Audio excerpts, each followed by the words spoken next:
I mean, Another Tommy, we had Tommy Arpino also almost hit one out in Shea Stadium that year. Typical Tom Arpino almost hit one out. That's typical Tom. 2 more push-ups, you would have had it. More push-ups, less donuts, Tom.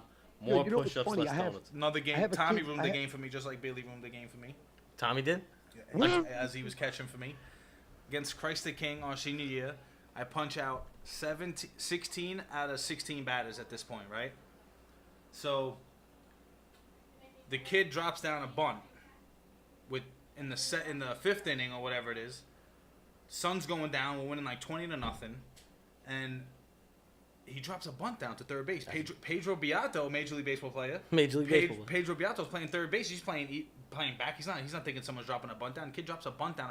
I punched out every batter in the game. Right? This is all these scouts are behind. This is right before the end of the year. This is what got me drafted by Kansas City, because Kansas City had the scouting director and all those guys that were at that game, and I was throwing hard, and I was just pumping everything in the zone. So the kid drops a bunt down, and he tries to steal second. Tommy throws him out. So now I strike the next guy out. Now it's 17 out of 18 batters. And it should have been 7. Should have had the 18 out of 18 if you just let the guy steal second, But no, Tommy, throws a seed down the second base and throws him out by like 4 steps.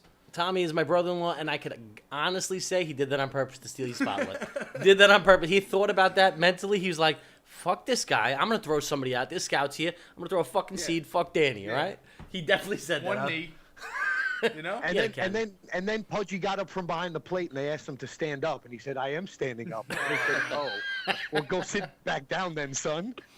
A big I can actually contribute here. I can contribute to this. I was playing for Bishop Ford in whatever it was, 98, 99. We playing at Prospect Park against Severian, and right before the game, the coach tells us, he gets us all together and tells us, "Look, guys, I know we're gonna lose, but just go out there and do the best you can." All right. That guy should be fired. Never be allowed around fucking competitive sports ever again. Speaking about a big strike.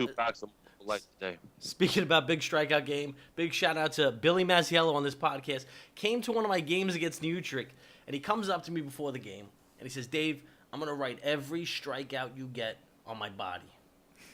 And you would think, he has like a painter. He has a Sharpie magic marker. This guy, 7 innings. Actually, you know what it was, Dan? Yeah. You should actually know, because I'm sure your brother Rob, RC1, had a lot of them. You know the king marker that would really get you high? Oh, yeah. It was like the white stripe around it? Yes. It's one of those. Did that have the thing inside that went...